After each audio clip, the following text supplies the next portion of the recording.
us young people, we're worried about if we vote this particular government in, are we going to be able to get a job? Are we going to be able to get a scholarship? How are we going to be able to buy a home in the future? How are we going to be able to buy a car? How are we going to be able to provide our families? So that's what us think about. Welcome to Pushing Your Peers podcast, the number one podcast in the region for living a progressive and happier life. Have you ever wondered how global politics can directly impact life right here in the Turks and Caicos Islands?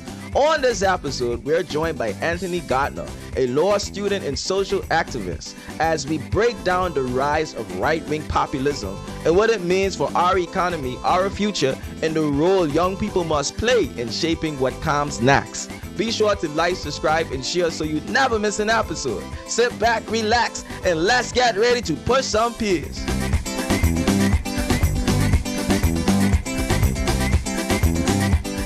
Ladies and gentlemen, welcome Anthony Gardiner again to Pushing Your Peers podcast.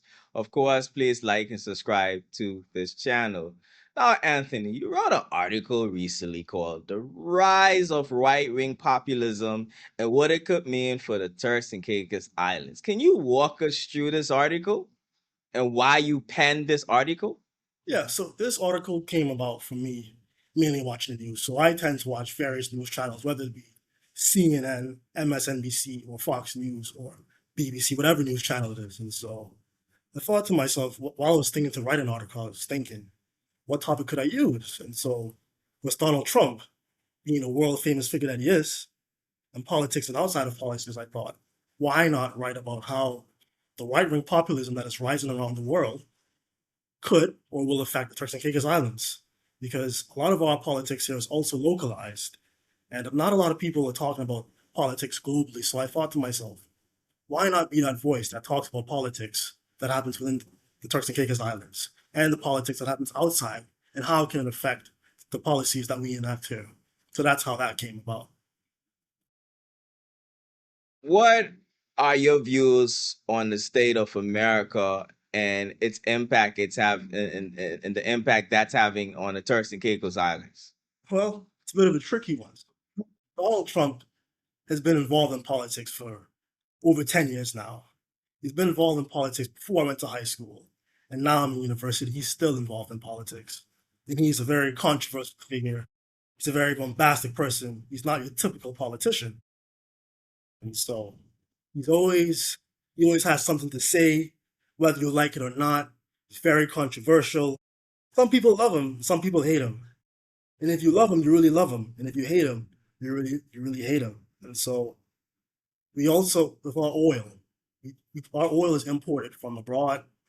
And so our oil prices here is already $6 per gallon. With the US now invaded Iran, that has led to a global spike in oil prices from going from $60 per barrel to now over $100 per barrel. And we don't know when Donald Trump will stop his war in Iran. He's going to give an address tonight, and he'll give us some more details on that. And so if this war continues, that means higher oil prices. If we have higher oil prices, we'll also have higher prices within our grocery stores. That may affect certain people's rents. And some people here are already struggling to pay their rents, and they're struggling to do certain things. So those stuff that happens in Washington start to trickle down and affect us here in the Turks and Caicos Islands. And that may affect us a few years down the line when people go back to the polls and they start to vote. Do you really think that would have an impact on political decisions later on the line, given that it's not us, it's America? So do you think the population would react and say, well, the politicians is causing all of the, knowing that this is not really us thing. This is more so when America catches, when America sneezes, we catch the flu.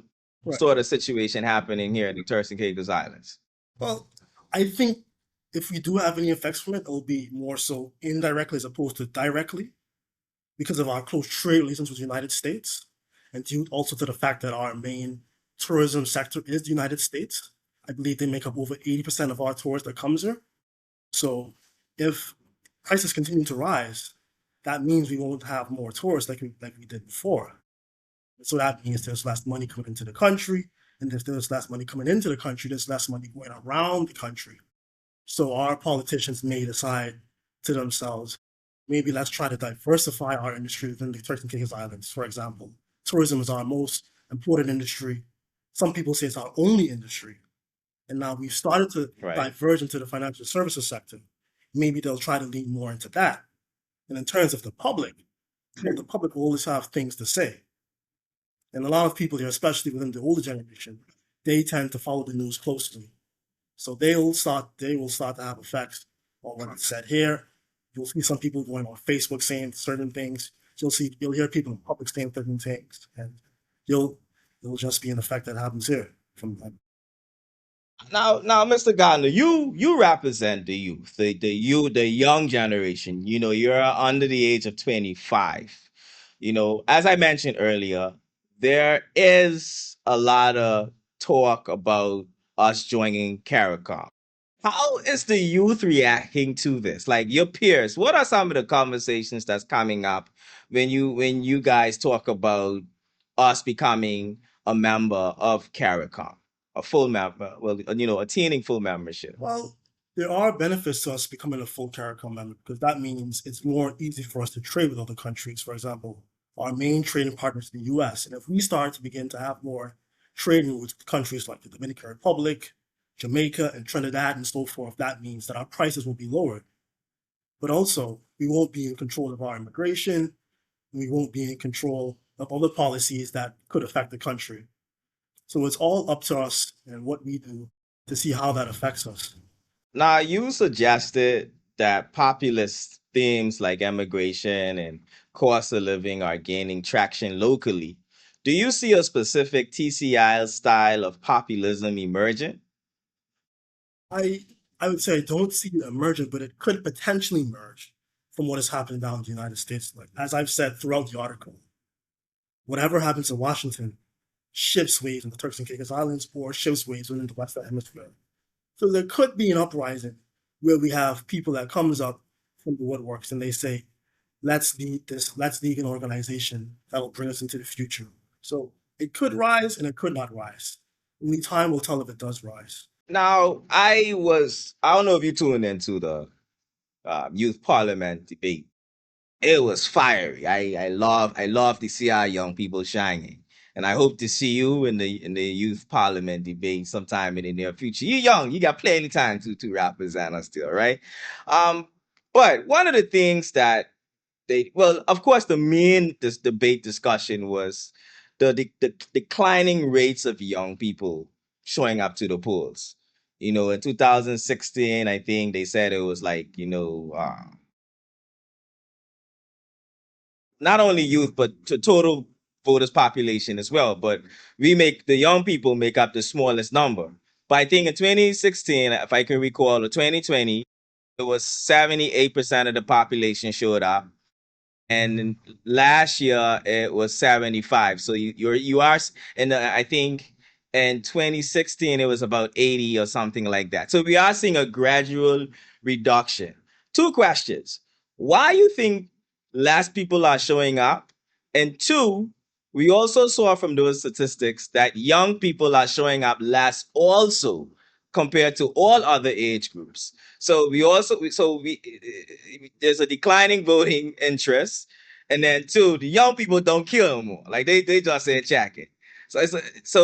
Two questions I want you to answer right now for me. All right. Well, the answer to your first question, why are young people showing up to the polls? Well, I think firstly, that may be because they think to themselves, if I vote, how is this gonna benefit me in the future, or how is this gonna benefit my future family? So us young people, we're worried about if we vote this particular government in, are we going to be able to get a job? Are we going to be able to get a scholarship?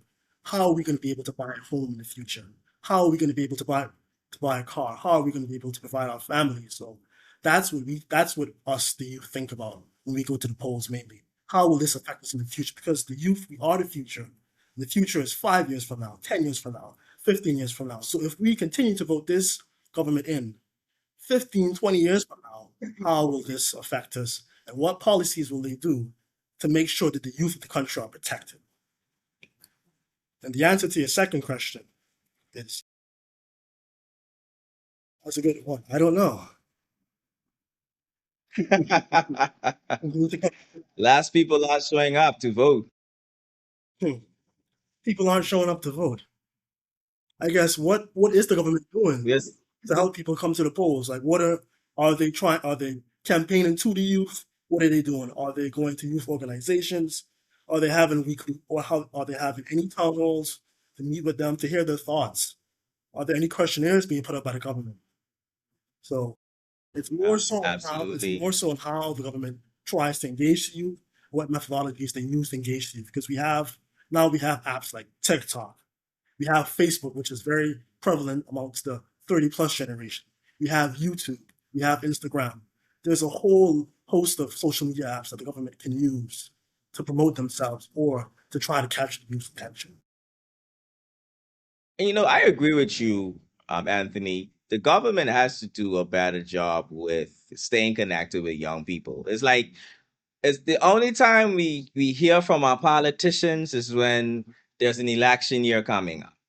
And I don't think it should be that way. I mean, we should be I'm not listen, I know as ministers you're busy. But we are here being fed a lot of misinformation that you can't address. And you can't be mad at the people if you're not telling the people or engaging your people regularly. You're leaving things up to social media forums and all these other things to give the youth the information that will more than likely be pushing a different narrative compared to what you're pushing. So a way you can combat that is engage us. Have a youth orientated town hall meeting Right. once a year. It ain't even gotta be much. Let's do it once a year. Let's have a big youth town hall meeting where you hear from us and our ideas. Yeah. So, like I said, yeah, we could have more youth town hall meetings. We could have a social media team that has younger people, ages 25 and under, where they try to do things to engage the youth. Yeah, we could do more things like that, like you said. Absolutely. Now you wrote about the global political trends, right? And you wrote that global political trends really remain distant for long. What is one thing the Turks and Caicos Island government should be doing today to prepare us for the shift in Washington? That's also another good question. So, what can we do? Well, I think the government should try to keep the youth informed and the whole country informed of what is happening in the United States. So, you see me now coming out with an article trying to help the youth, trying to keep the youth informed about what's going on with the politics abroad in the US or in the UK or wherever it may be in the world that could potentially affect us. So it's now up to them and it's what they do to now inform us of what's going on. And they could say, for example, this policy has been enacted, and they could lay down the steps of how this could potentially affect us in the future. As I've said before in this podcast, you have the current crisis in Iran. The government could inform us where we get our oil from, or where is our heavy, or where we do buy our oil from. So, for example, if we buy our oil from Venezuela, Venezuela's now been invaded by Donald Trump, and he's taking their president, and now we don't know where the oil we don't we got oil from them, or we do get oil from them anymore. So the government needs to now inform the youth or inform the whole country of policies that happen in the United States and how it could affect us or how it could potentially affect us somewhere down the line. Because it may not affect us now, but it could potentially affect us in the future. Now, what if you have a government official that says, well, Mr. Gardner, you know, we are having these meetings privately. We don't want to scare the public. That's why we're withholding our strategy. Like, we don't want to cause a public uproar by revealing that, this is what we're going to do, blah, blah, blah. We're just going to wait and see if this thing really manifests. What will be your response to a minister or even a government official who's using a strategy like that? I do understand they want to keep certain information confidential, but there could be specific language that could be used to engage the public without scaring them at the same time. So there could be stuff like that that's put into place. Absolutely. Well, Mr. Gardner, thank you so much for being a voice for the youth. Ladies and gentlemen, we have Anthony Gardiner, a social activist or youth advocate, I would call him. How about that? I think that's a lot more fitting. Who was recently penned an article in the newspaper talking about the right wing populism and the impact it's having on the Caribbean. And I wanted to bring him on the show because it's a conversation that we all should be having given the current state of the world right now. And it's like every week we are adapting to something different, right? So these are conversations that we have to continue to have and continue to strategize to see how we're gonna live in this world that is currently being, yeah, it's in chaos. We can see what's going on. We can see the prices going up,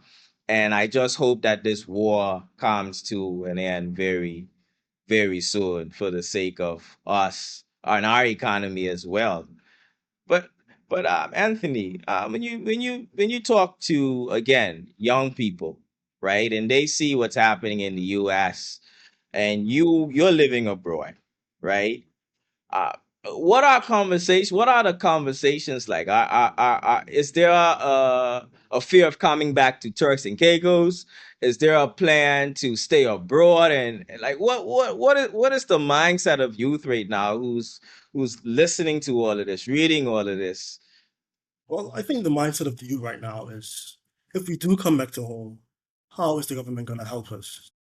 They may say, if we come back home, are we going to have a job secured for us? Are we going to potentially have a home secured for us? How are we going to be able to get money to get those things that we want? So that may be what the youth is saying right now. From what my friends, they're saying too, if we come back home, how are we going to be able to get a job? For example, what are the government doing to help us get a job? And what are the government doing to help us potentially get a home in the future and establish ourselves as Turks Islanders who do want to return home someday? And I must commend Ariel Neely for her apprenticeship program that she's been putting on for the past couple of years. I think it's been more than 3 years. Correct me if I'm wrong, but she's won a lot of regional recognition for it, and Miss Neely is doing a fantastic job. When I was in university, that wasn't there. Like you really had to have connections or just gutted it out to get a job coming home from school. So that is a great program. If persons are listening, please reach out to Miss Neely or persons from the unit so you can get involved with the apprenticeship program. It is helping a lot of young people find jobs back home. Listen, it's not perfect, but it's a start, right? It's a start. Mr. Gardner, now you wouldn't be a guest on my show. Wouldn't be a guest on my show if you didn't get to push some peers. So, any words or word that has been transformational to your journey, you now have a chance to push your peers. Well, for me, a word is certainly passion. What are you passionate about?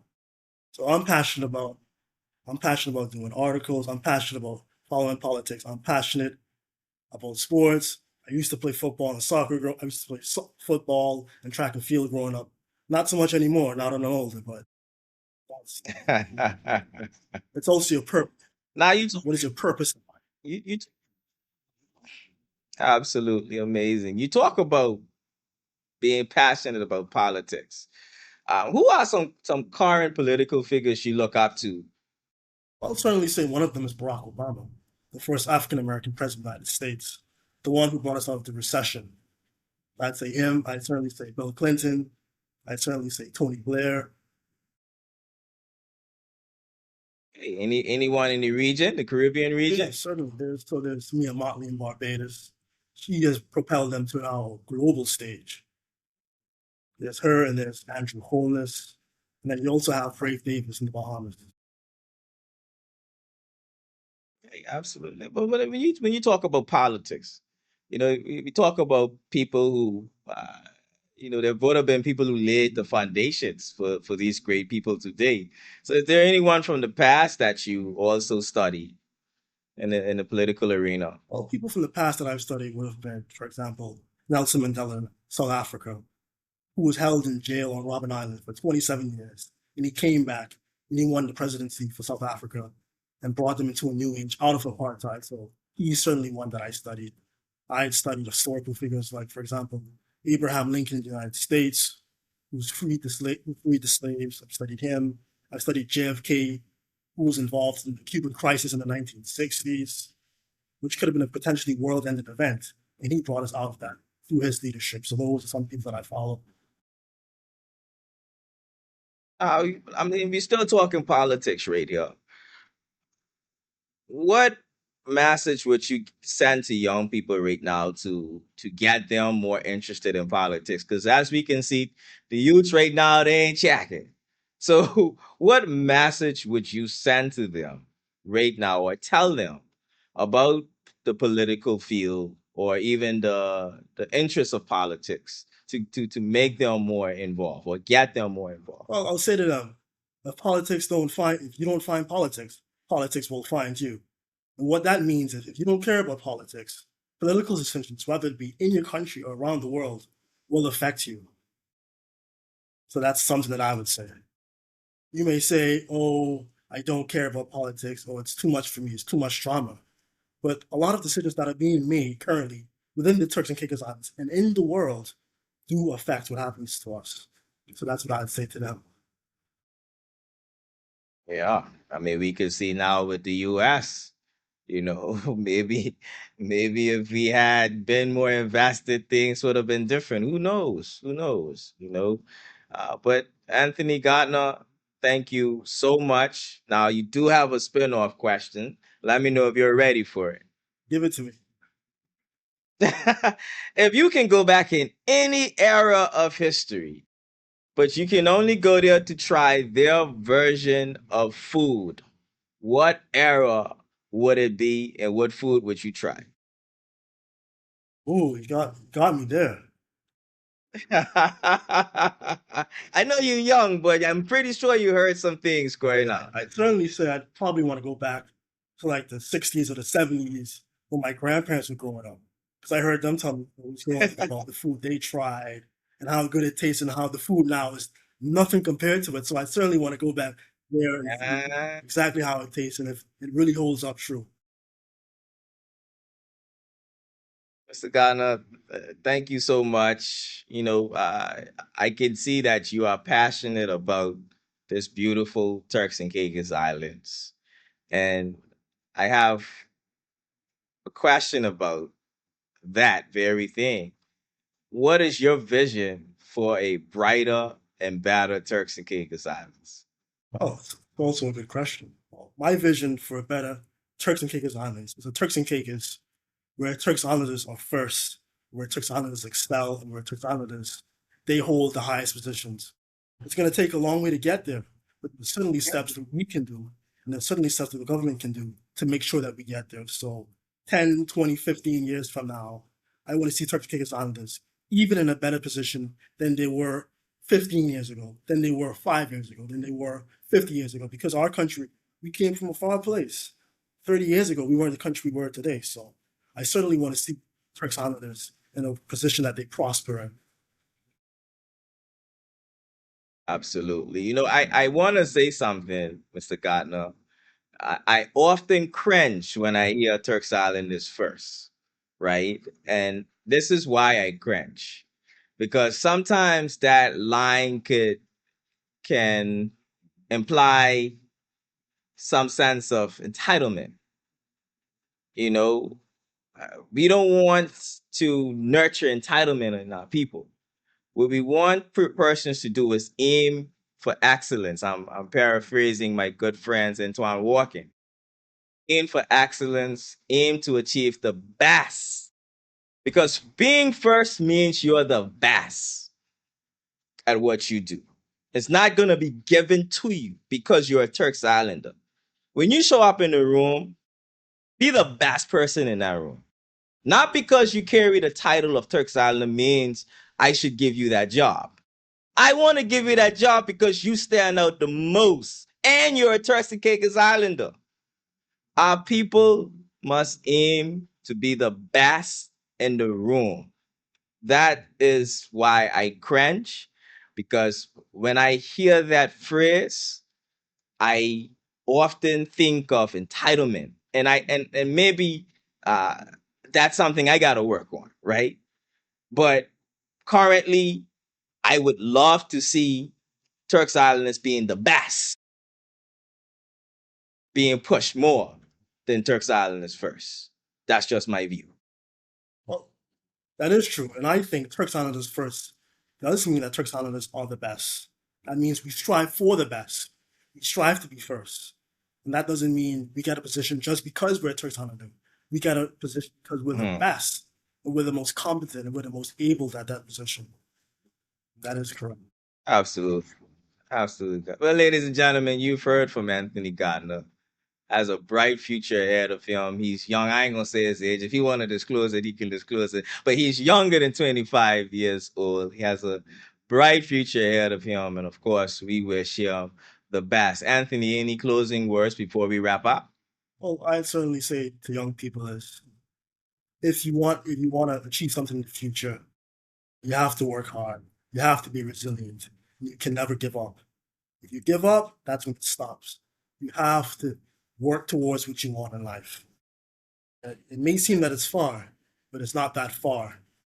If you constantly put in the work, if you constantly put in the time and the hours, you'll certainly achieve what you want to achieve in life. That's what I have. Ooh, that boy preaching. That boy is preaching. I love it. Ladies and gentlemen, youth advocate Anthony Gardiner. It has been a pleasure having him on Pushing Your Peers podcast.